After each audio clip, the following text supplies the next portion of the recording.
Mic check. 1, 2. Are we recording? Hi, I'm Michelle Bernstein, an award-winning chef, restaurateur, and mom. I have a lot on my plate, including my psoriatic arthritis symptoms. That's why I was prescribed Cosentyx. It helps me move better.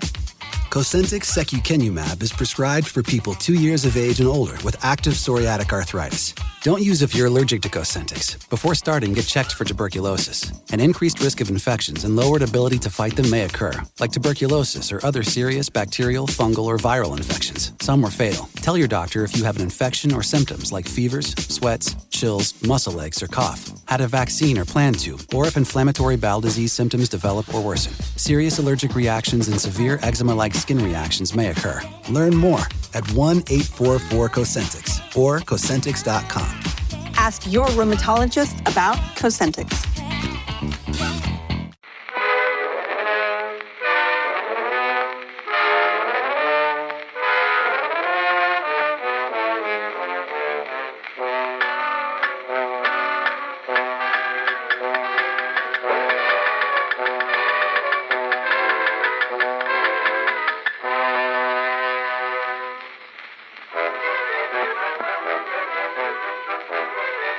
So we were up at the Durham Book Festival last weekend and we were recording an episode of Backlisted in front of a live audience. We were. Extraordinary work of Gordon Byrne with Adele Strike. What are you saying it like that for? Why. What's the matter? It was great. It was great. Lovely. I loved it. I didn't want to go home. It won't be up for about a month though, will it, that one? Because we've got Halloween to do, which is any minute now, apparently. You were reader in residence again this year. I was reader in residence. Yeah. Did you read anything? And the next question: were you in residence? I did read some stories by Shirley Jackson, and I read the first 50 pages of Books Do Furnish a Room by Anthony Pohl. Great. But so I did read residentially, and I enjoyed it. And I went up to as listeners will hear in a few weeks' time, I took the Pevsner Guide to Durham with me, and I went perambulating around Durham to take advantage of the architecture. So I went to the cathedral. Did you go to the cathedral? I love my favourite building in the whole world. And Pevsner's brilliant on it as well. It's one of the great things about a book like that is, it doesn't go out of date. The cathedral, they haven't really built many new extensions to it for a long time. I think it's easily my favourite building in the world. But there's a big second-hand book sale, which was mostly not good. So, I think it'd been going for about 2 days. But I found an old copy of, I've forgotten the name of it now, but it's a poetry, one of those books that they, like new poets that they published every year that Danny Absey used to publish. And I found in it an essay on W.B. Yeats, a memory of W.B. Yeats by Basil Bunting. So I've been thinking about Bunting because of the Northeast and Greek flats. I might bring it back to a future podcast, maybe the one we do next week, because it's about Yeats in Rapallo when he's old and his inability to keep a cat. It's just I've never seen it, never heard of it, didn't know it existed.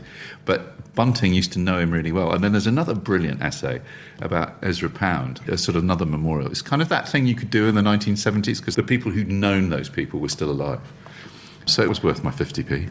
When I was in Henley the weekend before, I was up at the Henley Literary Festival. I went into the Oxfam in Henley, and I bought a copy of The Tin Men by Michael Frayn's first novel. And that was like 50p. And then when I was in the green room about 2 hours later, and Michael Frayn was in the green room, blowing me down, it was only Michael Frayn.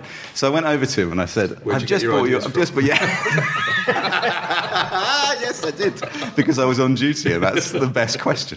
No, I went up to him and I said, hello, Mr. Frayn.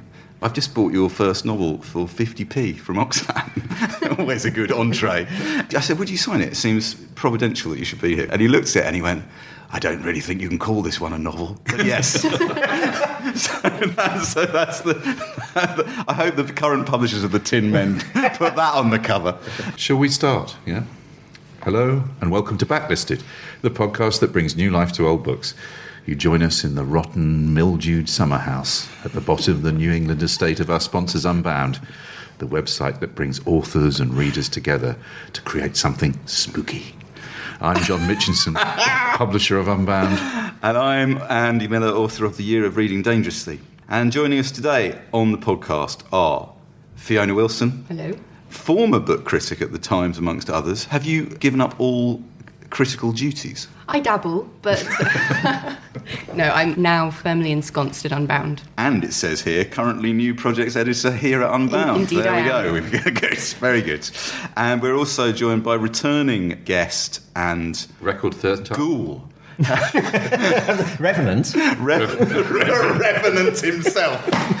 The Revenant Andrew Mail. Writer and critic for Mojo, Sight and Sound of the Guardian, amongst others, who once again we have dragged out of his dank subterranean lair, blinking into the Promise light. of a pint. Now the book that Fiona and Andrew have joined us to talk about is We Have Always Lived in the Castle by Shirley Jackson. I should say this is our Halloween edition of Backlisted. And no creepier writer, I think, exists. But anyway, the question, always. Andy, what have you been reading this week? Well, I want to tell you, but I think it's our Halloween special, you should tell us what you've been reading this week first. Well, I thought what I'd do is read there's a book that I remember reading ages ago, published by Faber in 1990, called True Ghost Stories of Our Own Time, compiled and edited by Vivienne Rae-Ellis, who was a writer, Australian, who lived in Somerset. She died, I think, some years ago. But this is one of those compilations of real-life ghost stories. It comes with everything you'd want, including an introduction by, of course, Brian Inglis. I'll read you 2 or 3 little nuggets to give you the flavour. But it is basically divided into historic houses, violent deaths, time warps, children's ghosts, ghosts of pets. It's voices and sounds and odours. And if you like kind of true ghost stories, and I kind of do, it's sort of my idea of fun is sitting around and trying to scare myself. And it's a very, very good collection. And there are some wonderful little asides. I like in the introduction, she says, I'm deeply indebted to my contributors and to the editors of journals and newspapers who published my appeal. So there was obviously people sent in. The response from readers in the Midlands and northern areas of England was remarkably high, an intriguing point which might warrant further investigation. Anyway, I'll read you a couple. There are a couple here that are quite funny. I mean, some of them are truly scary, and they're what tends to be the ones that are a little bit longer, a bit scary. But I'll read you one which I think is good. It's Lucy, the daughter of Mary Outhwaite, experienced something strange in their 15-year-old house on the edge of Dartmoor, but learned how to handle the situation. There's something really quite... There's the matter-of-factness about some of these hauntings. I mean, I am really genuinely sceptical about it, but I'm also genuinely not. I mean, I think people do experience things, and I've got a theory which I'll come on to in a moment. Anyway, here's this. She was looking out of the window one day and said she could see a figure of a man coming up the drive dressed all in blue in a doublet and hose and wearing a hat with a blue feather. She could hear his feet on the gravel of the drive. My mother and I happened to be looking out of the window at the same time, and yet we saw nothing. Sir Francis Drake was born a few miles away, and a neighbouring farm had a sign of his keys impressed over the door, so obviously the neighbourhood had some connection with him. Could this have been the figure Lucy saw? At the same time as Lucy saw the man in blue, she seemed unable to sleep at night and kept complaining of the face of a little girl leering down at her while she was in bed, pulling horrible faces at her, which terrified her. I suggested she should pull her face back at the child. And once Lucy started doing this, the face disappeared and the child never came back. There you go. Brilliant. So many questions. Yeah. So there's another... We're laughing. You know. I know, but It's not merely amusing, though, right? You're It's going to not chill really- us to the bone I'm not now. going to... I'm sorry. I'm going to tell you... Here's a little literary one. Christina Foyle of Foyle's Booksellers had an experience which she mentioned in an article by Daniel Farson. Seriously. By Daniel... But Daniel Farson in the Sunday Telegraph on the 27th of December 1987. According to Farson, Christina once spent a night in a reputedly haunted room and woke to find 2 tooth marks on her shoulder, wounds which her doctor told her had been infected by a germ unknown for years. Hang on. I must just tell listeners that Andrew just did the universal symbol of having a drink. No, Use the word. Farson was here we go. regularly tormented by spirits. This is why I have to read the next bit, because Daniel Farson found himself staying in Tyndall's room in a wonderful little Sodbury Manor north of Bristol. Brilliant. Tyndall, as you know, was executed. He was strangled and then hanged. Anyway, Daniel Farson, having seen one ghost some time before his visit to Little Sodbury, and being keenly aware of the room's reputation, was nervous of the night to come. After dining with the Harfords, he left them reluctantly to climb the stairs to Tyndall's room. He, too, woke at one point, convinced he was being smothered, only to find that the heavy bedspread had risen to cover his face. There is no doubt my sleep was disturbed, he reports, and having got up once during the night to make the hazardous journey to the bathroom down slippery wooden stairs, he was feeling even more shattered than usual when he woke in the morning. He hurried again to the bathroom in order to rinse out his mouth, which seemed half full of liquid. I was shocked to see a stream of crimson blood pour into the basin instead of water, and assumed this was simply a matter of bleeding gums, though my dentist could not explain it, nor has it happened since. Some people believe the evil presence in the attic room at Little Sodbury Manor may not be the spirit of William Tyndall, but that of his murderer, the man who strangled him. Daniel Farson discussed his experience in Tyndall's room with Peter Underwood, a leading writer on the topic of ghosts and president of the Ghost Club. He was intrigued by Underwood's conclusion. It seems that the evil presence may well be that of a person responsible for strangling Tyndall before he was burnt as a heretic. This particular influence could be a case of derangement in respect of time and place. The manor where Tyndall concentrated and worked so hard could well provide the atmosphere necessary for an impression of the cruel nature of his strangler to become locked there in some way we do not understand. Your experience of a mouthful of blood, something Tyndall would have experienced in his last moments, is interesting, continued Underwood. If there was no natural or physical explanation, as seems likely, then it would appear to be a case of the superphysical affecting the physical. Ooh. Or... or is there another explanation? Yeah. Yes, indeed. Once again, Farson wakes in a strange place with his mouth full of liquid. I just thought of all the people you could choose as a reliable source. Yeah, but I've no doubt the deadline was approaching. I can tell you it's out of print from Faber, but it is available as an ebook. It's just if you like, it's just a good collection. What's it True called? Ghost Stories. It's called True Ghost Stories of Our Own Time. It's a divertissement for a Halloween evening. Andy, what have you been reading? Yes, by way of contrast. When I was in Henley 2 weekends ago, I was interviewing various people at the book festival. One of the people I was interviewing was one of my great heroes. And I introduced him by saying the following thing, which was that Marquis Smith of the Fall once said, you should never meet your heroes, and vice versa. You know what I mean? And I'm not sure I do know what he means, but I said I've been lucky enough this year. I've met three of my heroes. I met Julian Cope, we talked about that. I met Jimmy Webb, I talked about Jimmy Webb's book. And I met the third of my heroes, and they've been fortunate enough to meet me, Danny Baker, the broadcaster, journalist, television personality, Danny Baker. Now, Danny Baker has just published the third volume of his memoirs. It's called Going on the Turn. The first volume was called Going to Sea in a Sieve and was a bestseller. The second volume was called Going Off Alarming and was a bestseller. Going to Sea in a Sieve is the basis of the TV series that they then made starring Peter Kay called Cradle to Grave, another series of which may or may not be in the offing. And I asked Danny Baker whether he had intended to set out to write a trilogy, and he said, well, hang on. There's another one on the way. So volume 4 is of the quadrilogy. The Going quadrilogy is probably in the offing. And the thing I feel I ought to say to listeners, if they think they know Danny Baker or they think they know him from being on I'm a Celebrity or being a football pundit or from hanging out with Chris Evans and Gazza in the 90s, is that doesn't really do him justice.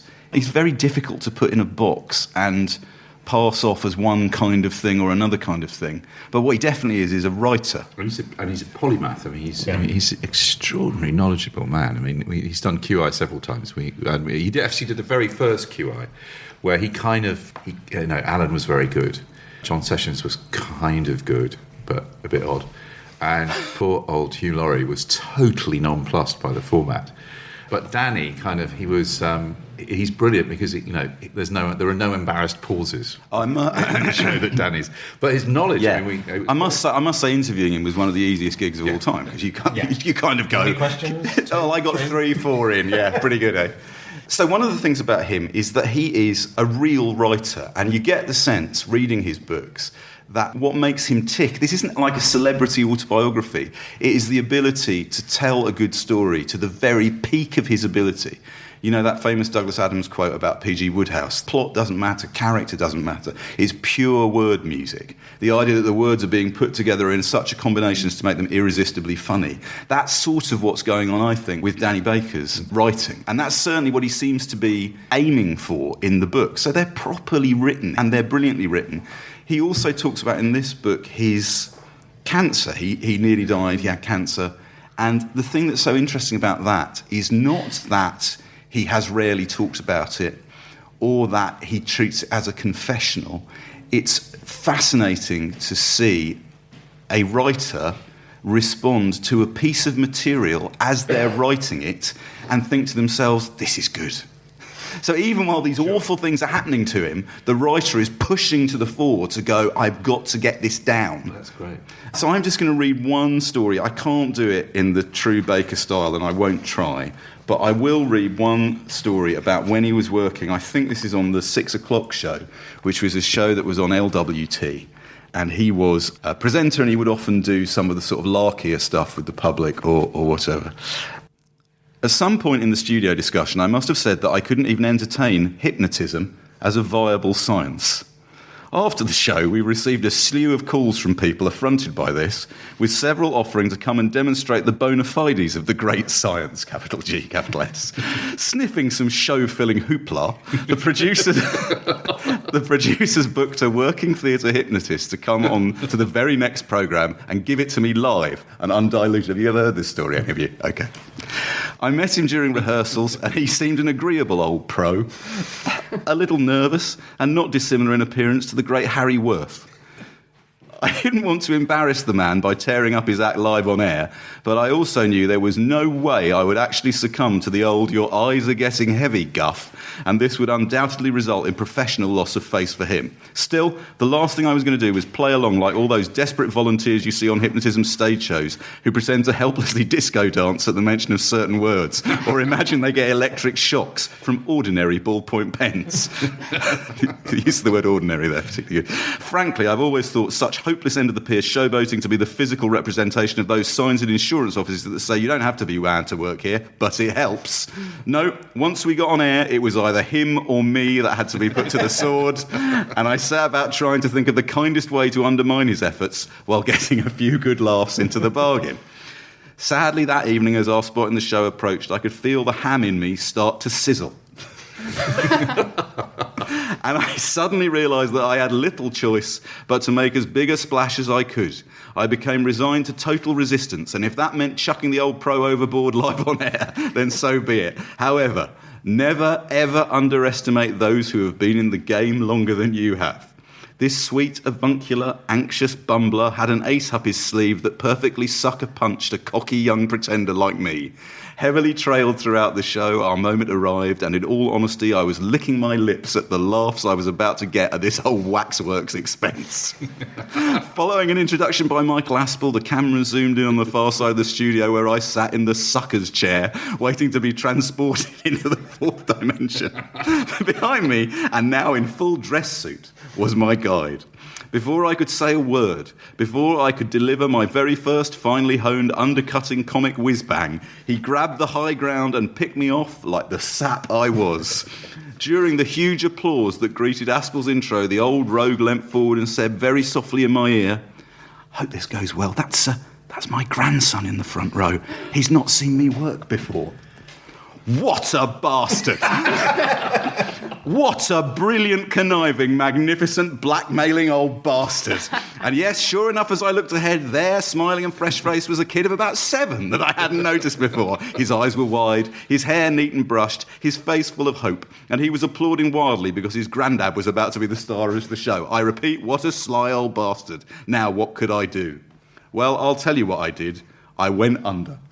Meekly, compliantly, like the impotent stooge I was. I clucked like a chicken and I ran around the chair like a rabbit. I sang like Frank Sinatra and I sat up and begged for a biscuit for a dog, or rather like the beaten mutt I'd become. And he goes on and he says... And there was the kid in the front row looking so proud of his old grandpop that he was fit to burst.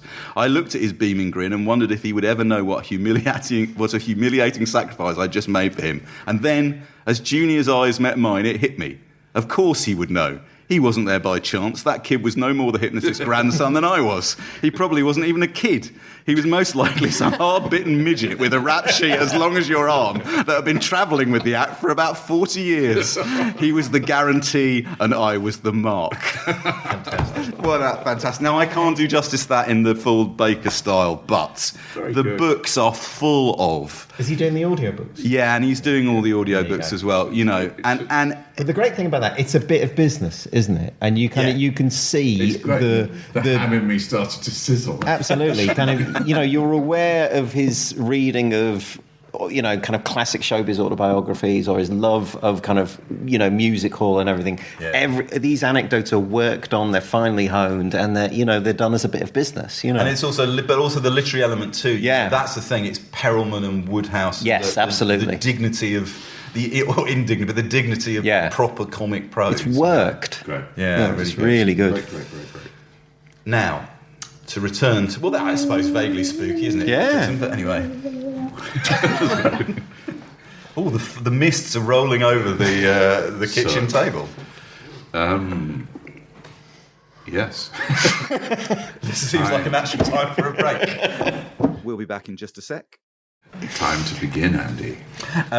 So, the main book we're talking about today is We Have Always Lived in the Castle by Shirley Jackson, and which I hadn't read before. And which comes plastered with quotes from people like Neil Gaiman and Donna Tartt and Stephen King and Joyce Carol Oates and Paul Theroux and Nigel Neal. This huge lineup of writers paying homage to Shirley Jackson, who was... we'll discuss this. Fiona, we always ask this, but where did you first read We Have Always Lived in the Castle or encounter Shirley Jackson? Well, a few years ago I was writing a column called Classic Reads, much like Backlist did. Every week I would reread a book that had sort of either fallen out of print or had been reissued by a publisher. And a few years ago, all of Shirley Jackson's books were brought out again by Penguin. And, it was that era where there were a lot of... The Girl on the Train was coming out, and there was Gone Girl as well, and everyone was talking about domestic noir, as though it was some new thing. And I was talking to one of my colleagues, and he said, well, have you read Shirley Jackson? And I hadn't. And so I sort of dug in, and I first read Have We Always Lived in the Castle? And I was just blown away. I mean, it's got one of the most memorable opening paragraphs you'll have ever read. And I just kept reading after that. Why don't you give us that opening paragraph? Because one of us is going to read it, aren't we? And I think we should do it now. Because one of the great things about this book, actually about Jackson as a writer, her scene-setting ability is fantastic. So just give us the opening. Yeah, it's one of those... It is, immediately I was just thrilled. Yeah. And it's that thing, it doesn't always happen, does it? That thing of, I'm really going to enjoy this. And actually, the book... I think, as we'll discuss, really does deliver, but go. Okay, so it begins. My name is Mary Catherine Blackwood. I am 18 years old, and I live with my sister Constance. I have often thought that with any luck at all, I could have been born a werewolf, because the 2 middle fingers on both my hands are the same length. But I have had to be content with what I had. I dislike washing myself, and dogs, and noise. I like my sister Constance, and Richard Plantagenet, and Amanita phallaloides, the death cup mushroom. Everyone else in my family is dead. Fantastic. That's quite a way to open, isn't it? Yeah. those lovely little kind of taking your feet from under you moments. The book they're threaded through the book, aren't they? Well, it's written as if it could be a book for children or teenagers. I think that's one of the genius strokes of it. The voice that is in there, and obviously she's meant to be 18, the narrator, but it's written in the voice of a teenager. It's kind of, and it pulls you in as if you're reading a piece of children's fiction. And that's why it proceeds to become so disturbing. Is that one of the reasons why you think it has become, and I think it has become, very popular in the last 10 years? It seems to me that it has a sort of, the combination of slightly geeky female teenage narrator in a post-Buffy universe has probably endeared it to quite a lot of... I noticed... If you go to YouTube and you type in Shirley Jackson, We Have Always Lived in the Castle, you will find dozens of young American women reviewing it and enthusing about it. It seems to speak to those people, right? Oh, absolutely. I mean, when I first started talking to friends about it, I felt like I had joined a cult. Like, here was this huge group of people who had been reading it for years, and yet she's just not as well known as you would have thought she would have been. So, Andrew, where did you encounter Shirley Jackson for the first time? In a book called The Masterpieces of Shirley Jackson. Introduction by Donna Tartt. It's a 20-year-old paperback. Wow. And I bought it because the two novels that are in there, The Haunting of Hill House and We've Always Lived in the Castle, I bought it because of The Haunting of Hill House, because I'd seen the film, the Robert Wise film, The Haunting, 1963. We've got an audio clip from the trailer of The Haunting just to give us a bit of the spook, so let's listen to that now. My favourite horror film of all time. My name's Marquis, Dr. Marquis, a scientist interested in the supernatural, the unnatural, if you like. I came to Hill House to find the key to another world. Assisting me in this exploration of the unknown was Eleanor, Nell, who could look back into the past, and Theo, something of a witch, who could see into the future. This is Luke, who didn't believe in anything, until evil, patient and waiting, made him change his mind. Stop it! That's great, isn't it? That's very good. It's such a brilliant film because of its accumulated psychological tension that it builds up. And I mean, it's basically a noise that gets louder and then goes away. Yes. But I remember seeing it at a reasonably young age and was completely obsessed with it. And I didn't know it was a Shirley Jackson, so I've read that, and I've read, obviously, the book we're discussing today. But should we do a bit more background? Well, yes. Why don't we read the blurb? Andrew has very kindly brought with him an American first edition of We Have Always Lived in the Castle. Oh, it's got a fantastic cover as well, as ever. One of the best cats in literature, I have to say. Shown us the cat. And it might be interesting to compare these two blurbs, because actually they're quite short, so the sort of the more recent one. This is the US first edition. With her own special witchery, Shirley Jackson has once again fashioned a strange, terrible and beautiful tale. From the very first page, a mystery hangs over the three people living in the big old house on the hill. Shunned by the villagers, they live their private life behind closed doors. As their story quietly and deftly unfolds, the reader is led into a situation both startling and macabre. The drama of its denouement, with its unforeseen aftermath, has the quality of a horror tale disguised in the most deceptive innocence. But telling the story of a book by Shirley Jackson is as meaningless as trying to describe in words what is conveyed to the eye by a surrealist painting. For it is not just the subject about which she chooses to write, or even her ability as an immensely gifted storyteller that distinguishes her work. It is her unique vision, illuminating the familiar. Her most recent previous novel, The Haunting of Hill House, had in it overtones of the supernatural. These are not present in We Have Always Lived in the Castle. But rare will be the reader who will not find his memory haunted by the unworldly drama and the very real people Miss Jackson has here created. God, that's a blurb. Now let's. Fiona, could you read us how Penguin have positioned this 40 years later? God, it sounds so sterile. 50 years later. Sorry, 50 years later. Okay, so it reads, living in the Blackwood family home with only her sister Constance and her uncle Julian for company, Mary Cat just wants to preserve their delicate way of life. But ever since Constance was acquitted of murdering the rest of the family, the world isn't leaving the Blackwoods alone.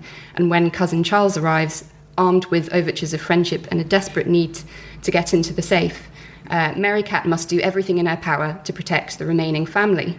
In her final greatest novel, Shirley Jackson draws us into a dark, unsettling world of family rivalries, suspense, and an exquisite black comedy. Nothing about witches, though. No, it's sort of... And too much emphasis on plot as well, which kind of, if you're going to critique this book, the arrival of the plot device is probably probably the weakest part of it. And the thing that's fantastic about that blurb is it's all about atmosphere and mood, which is where the book succeeds. I had not heard of this book at all, and I don't think I'd heard of Shirley Jackson at all until a couple of years ago, around the time Penguin reissued some of these books. And I was doing a panel on what makes a classic book with amongst others, the author Joanne Harris. And everyone had been asked to nominate a book in the category, and Joanne nominated We've Always Lived in the Castle. And when asked why, she said brilliantly, well, it doesn't fulfil many of the criteria for a classic apart from the fact it's perfect. Oh, that's great, isn't it? And when I read it last week, I thought what was so interesting about it is she's one of those writers, and it's one of those books where she has devised her own set of rules, which she sticks to, even though you can't quite put your finger on what the rules are. Right? It's like any writer with a voice, or any writer who has the specific story that they want to tell. And one of the things that's so interesting about it, this doesn't ever quite go where you think it might. No. I mean, the one thing that's flagged up is the identity of the poisoner. Pretty obviously and early on. That doesn't really matter. It's because she creates a world. I mean, it really is. This house is a sort of complete universe unto itself. And you find yourself participating in the rhythms of it. It's the detail of their daily routine and the interaction with Uncle Julian. And then every now and then a little thing will be dropped. Like literally in the case of, she goes and smashes the jug. Mary Cat smashes the jug. And you get a sense that, well, you obviously know that the family are all dead and they were all poisoned. But you don't quite know how or by whom. You're watching Mary Cat play a game, aren't you? I think that's it. You're basically seeing her go through a ritual and play a game. Well, you're seeing both sisters play at rituals, and I think that's one of the things about Shirley Jackson. So many of her books, they're about rituals that centre on the house, and ritual as a kind of witchcraft. The reordering of the house is as much of a kind of witchcraft in We've Always Lived in the Castle as the talismans and totems around the house. These are little patterns that they go through all the time to restore a kind of order. I mean, there's a cleansing. It's not a cleansing, the cleansing comes later, but this idea of just keeping order and keeping disorder away, and both sisters going through these strange little rituals all the time. So you're watching them in a way play at house in a way. They play the food and the preparation of food. Absolutely. There's one passage which is towards the beginning of the book. All the Blackwood women had made food and had taken pride in adding to the great supply of food in our cellar. There were jars of jam made by great-grandmothers, with labels in thin, pale writing, almost unreadable by now, and pickles made by great-aunts, and vegetables put up by our grandmother, and even our mother had left behind her 6 jars of apple jelly.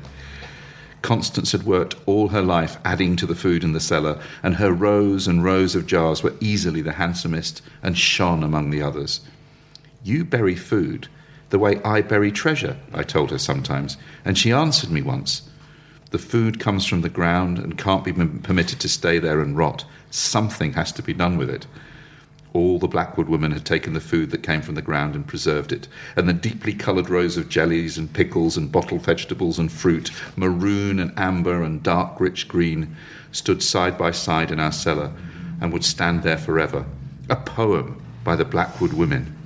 Each year, Constance and Uncle Julian and I had jam or preserve or pickle that Constance had made, but we never touched what belonged to the others. Constance said it would kill us if we ate it. So much going on in that one paragraph. Kind of the uncanny, the sense of ritual, the kind of the idea of a family, and it's almost like memory preserved, literally preserved in jars, the sense of cycles. the idea of sort of charms, it's just dense. And the thing that I really loved about, I do love an isolated, strange, estranged, hypersensitive young female character, and Shirley Jackson does those pretty damn well. But what I found fascinating about Mary Cat and her rituals, burying the silver dollars in the ground, having these sort of totems around the place, and Constance, is that they kind of represent these different spheres, you could say, of Shirley Jackson's life. On the one hand, there's this very domesticated life, which is about, cooking, providing for your family, everyday order. And then there's Mary Cat, this sort of wild, undomesticated character who, roams free and goes wandering with her cat and sleeps outdoors. And I sort of thought that there's something going on there about perhaps, 1950s domesticity and Shirley Jackson's roles as a writer and at home. Yes, I agree with that. And I also, the thing that Andrew was saying about the role that houses, towns and rooms play in Jackson's novels and short stories is probably not coincidental. Oh, yeah, it's we'll come on to why that autobiographical, yeah. But also the role of women in 40s, 50s, post-war America seems to be one of the things that this book's about, right? And Jackson's book is about. Also the constant theme of problems with neighbours. Yes. Which the problem, this is serious problems with neighbours in this book. And again, grounded in autobiography, grounded in her own life. We should talk a little bit about her life. Well, her big breakthrough was a story called The Lottery, which is studied in school, has become very famous, one of the most famous stories of the 20th century. It was published in 1948 in The New Yorker. You can see echoes of it in so many things. You can see echoes of it in this book, in fact, in the way the neighbours and the small town community, very American, utterly reject the people who live in the house. You can see it in... I was thinking of like that episode of The Twilight Zone called The Monsters Are Due on Maple Street. Yeah. Totally related to Shirley Jackson, tonally and subject and everything. And The Lottery was phenomenally... popular isn't the right word, but it caused many letters to be written to The New Yorker, to Shirley Jackson. People cancelled their subscriptions because of the unflinching brutality of the story. And the story became so celebrated or notorious that in 1960, Folkways Records released an LP of Shirley Jackson reading the story in full. So we have a clip of Shirley Jackson now reading from The Lottery. The children assembled first, of course. School was recently over for the summer, and the feeling of liberty sat uneasily on most of them. Soon the women standing by their husbands began to call to their children, and the children came reluctantly, having to be called 4 or 5 times. Bobby Martin ducked under his mother's grasping hand and ran, laughing, back to the pile of stones. His father spoke up sharply, and Bobby came quickly and took his place between his father and his oldest brother. The lottery was conducted, as were the square dances, the teenage club, the Halloween program, by Mr. Summers, who had time and energy to devote to civic activities. He was a round-faced, jovial man, and he ran the coal business, and people were sorry for him because he had no children and his wife was a scold. When he arrived in the square carrying the black wooden box, there was a murmur of conversation among the villagers, and he waved and called, "Little late today, folks." Wow. It sounds like the whole LP sounds like it was recorded in the Folkways office. Yeah. There's a clink of a glass somewhere in there as well. So Shirley Jackson was born in San Francisco in 1916 and she died aged 48 in 1965. She was a writer of short stories, 6 novels between 1948 and 1962. We've Always Lived in the Castle is her final novel. She also only published 1 volume of short stories in her lifetime for a writer who wrote dozens of short stories. Interesting. And she wrote 2 volumes of memoir, or lightly fictionalised memoir, for women's magazines, Life Among the Savages and Raising Demons, both of which were extremely popular in their time, both of which are still held up as sort of comic classics. Tonally, they're completely different from her her fiction. But she also, did you know she wrote 4 books for children? Yeah, you say that, but if you listen to The Lottery again, after having read the stuff that she writes in Life Among the Savages and Raising Demons, and the stuff that she wrote for Good Housekeeping, that kind of homey Old English style that she has in those is how she describes the village in The Lottery before it turns dark. And I think one of the fascinating things about her is the way that she constantly flickers between those two worlds, and her characters do as well, that they walk a line between American normality and American madness, and she walked that line herself in the way that she wrote. So she could write in a very homely, warm, almost hokey style, but just below the surface is this horror. Her first book for children was a work of non-fiction. Funnily enough, The Witchcraft of Salem Village. But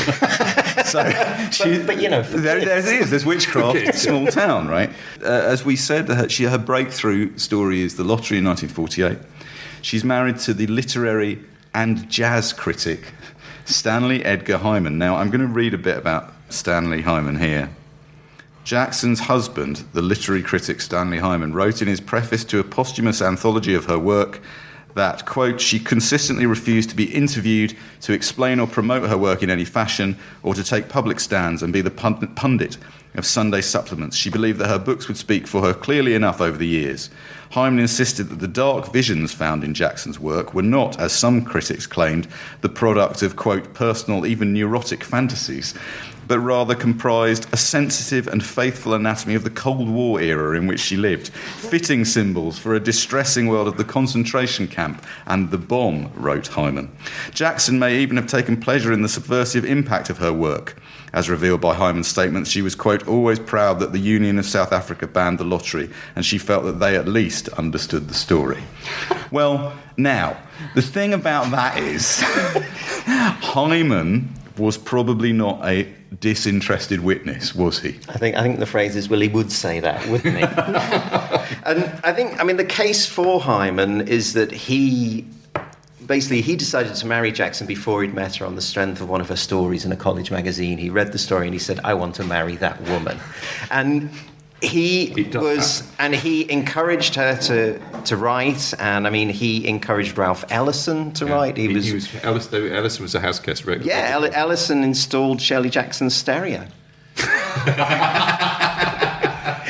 But so that's the case. But he was a philandering bastard. And he justified it because he was a communist and all property is theft. So he was repeatedly unfaithful to her. He held that open marriage was a communist ideal.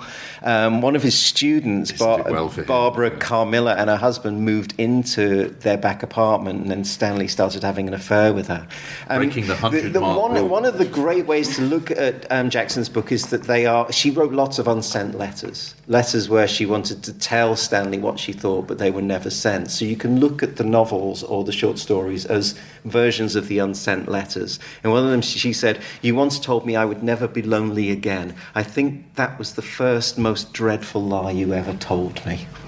Yeah. He refused to enter her office because her books weren't in alphabetical order and her pictures were crooked.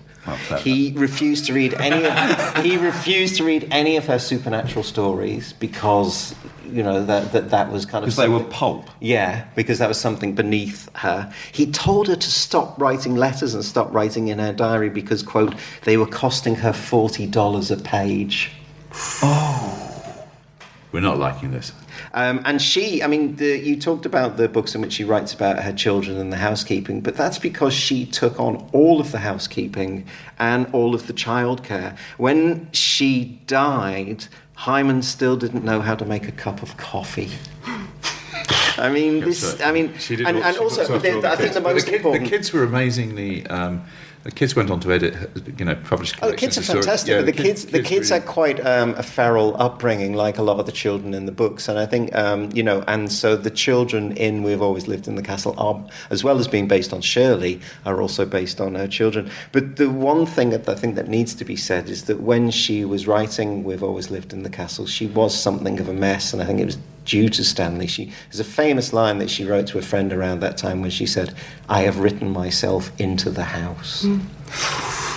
But she was on Dexamyl, Valium, Seconal, Thorazine. She was drinking too much. She was depression, agoraphobia, panic attacks. And so the thing I was saying earlier about that flicker between the normal and the surreal or the abnormal, I think she went through that herself because of the drugs, because of the agoraphobia, and because of the unhappiness and the depression. I think kind of, I know you can talk about the death of the author, and let's not read the personal into a novel, but Shirley Jackson's book seems so autobiographical in so many ways that I think you have to look at them as these unsent letters in a way. And I think,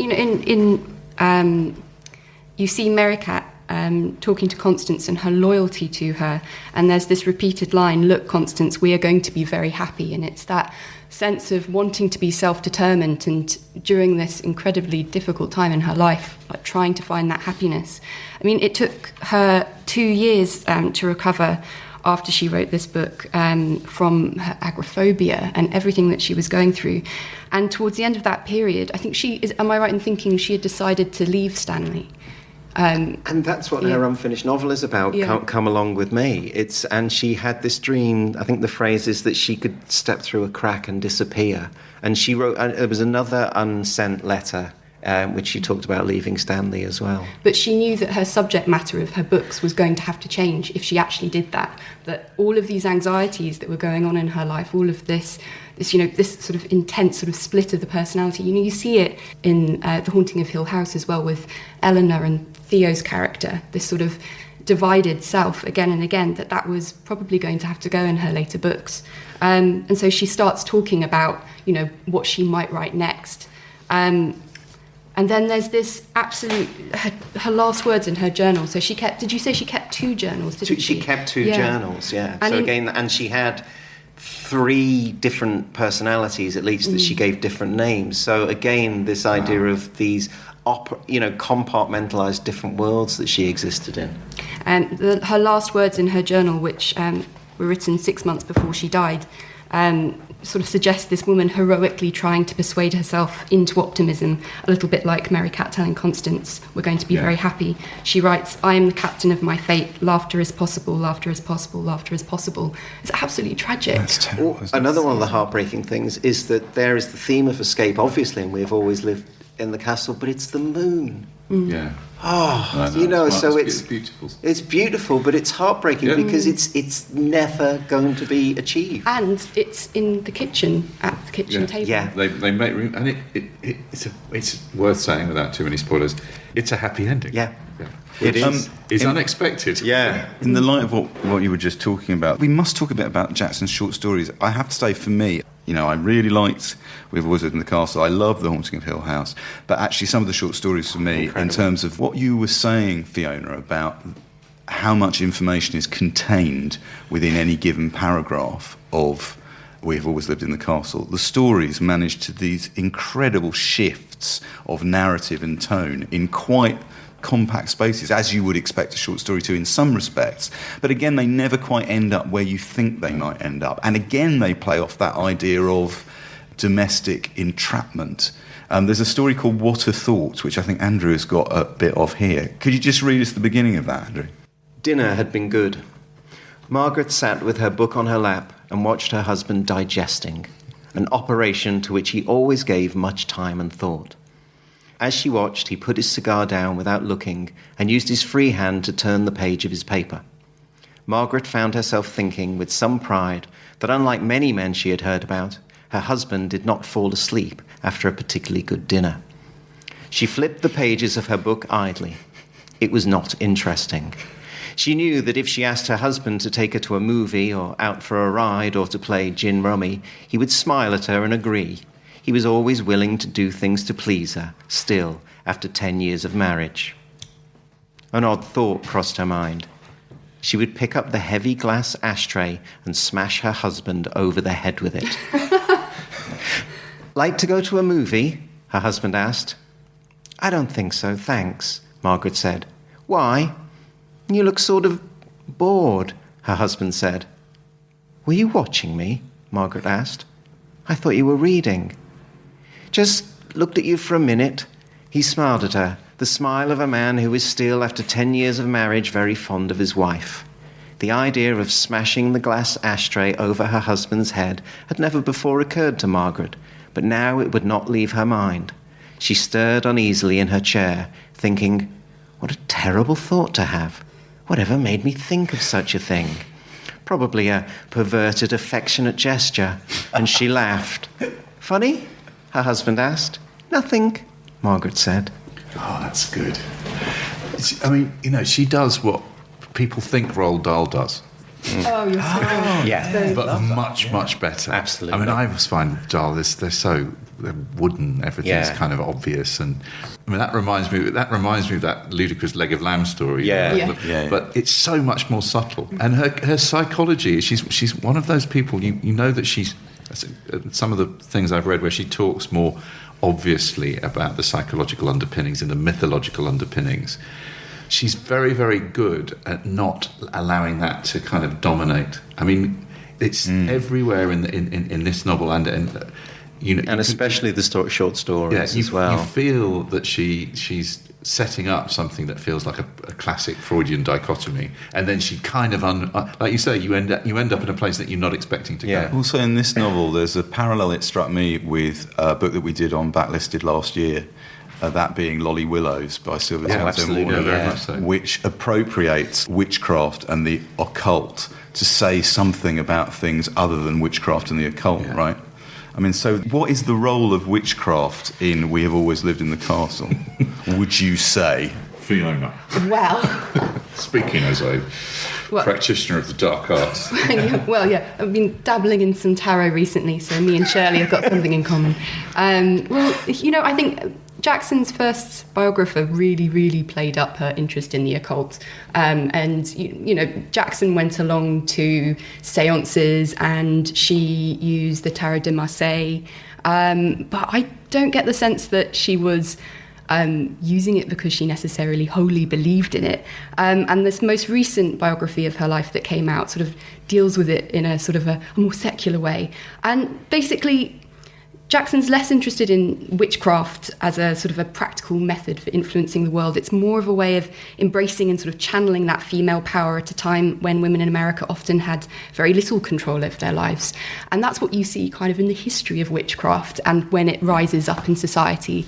It's all about kind of people trying to find ways of understanding the world going on around them and taking back that power. It's a protection against reality, and which kind of, I suppose, in a way, her writing is as well, and a lot of the rituals that her characters have. And when they lose those rituals, or they go on a trip and they're out of their normal world and that reality collapses, then that's when the horror and disorder creeps in.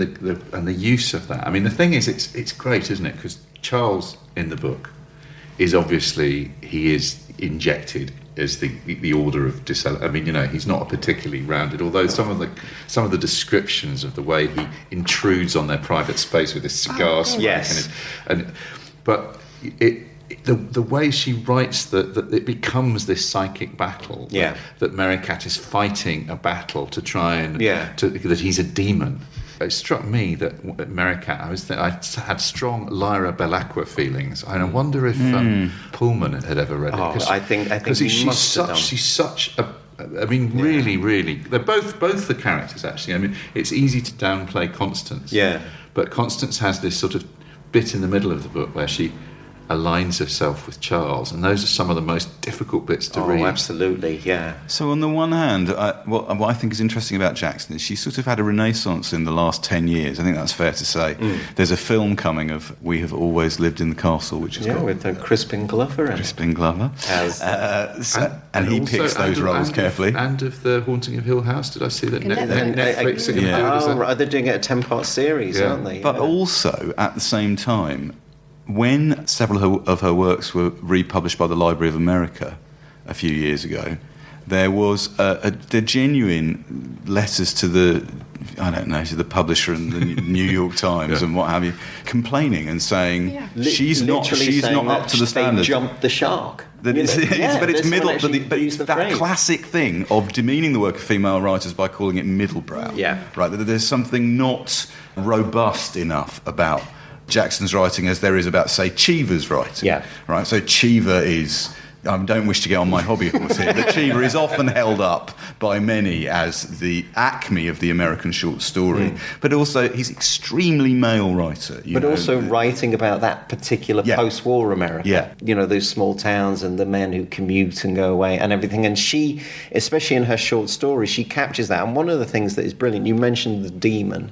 The demon lover appears throughout the short stories. This man who appears may not be actually real and casts a spell over the woman, and kind of it's constant. And the way in which that man is almost presented as that figure, very like the Cheever male, who works in New York, who works in publishing, and has this kind of almost demonic hold over the women in the short stories. Yeah, it's that whole way that she can, in a paragraph, there's just a little thing here that, literary credentials, I found myself marking all the way through these marvellous, it's just a couple of lines. I was wondering about my eyes.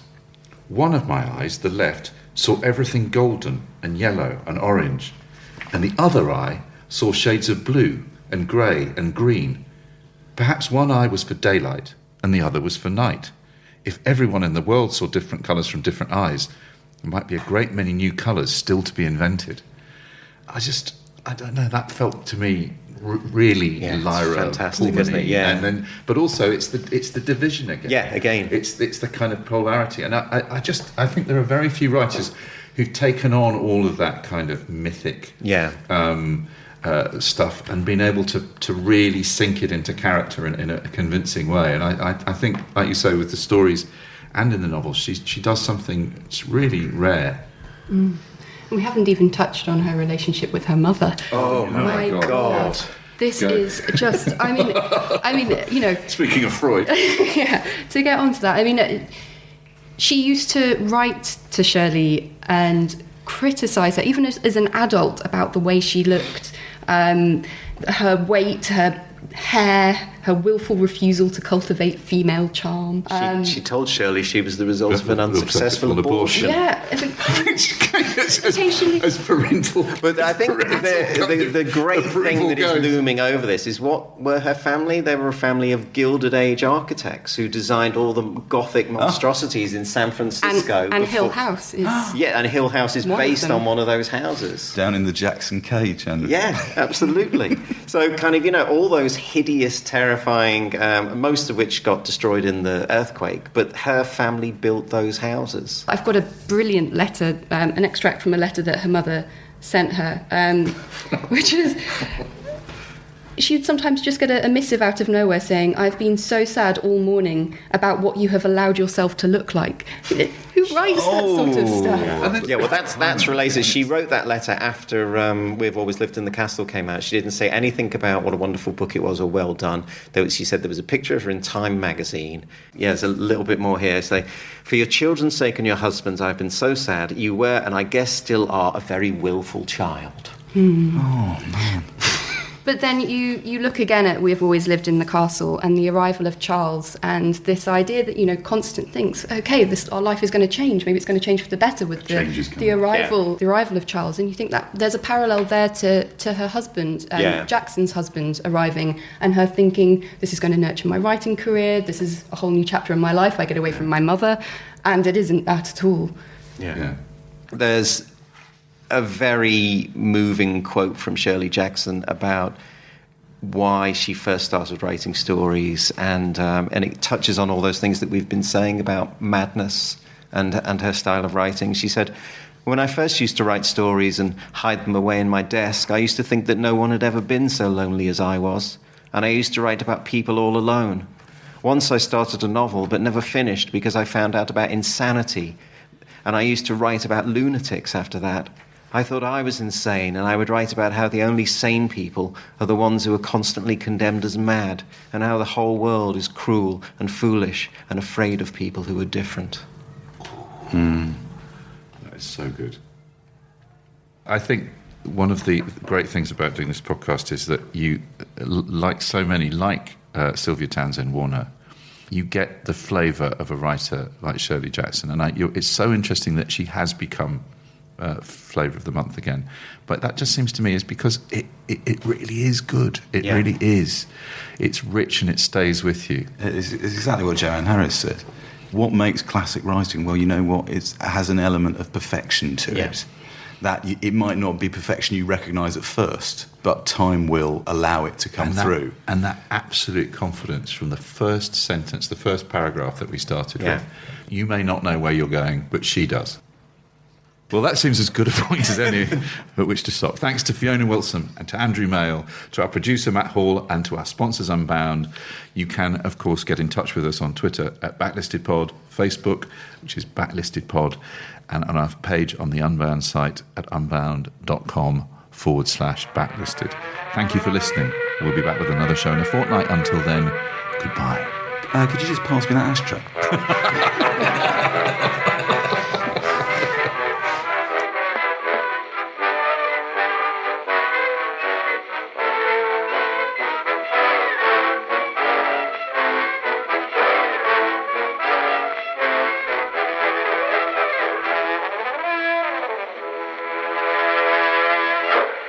If you prefer to listen to Backlisted without adverts, you can sign up to our Patreon. It's www.patreon.com/backlisted. As well as getting the show early, you get a whole 2 extra episodes of what we call Locklisteds, which is Andy, me, and Nikki talking about the books, music, and films we've enjoyed in the previous fortnight.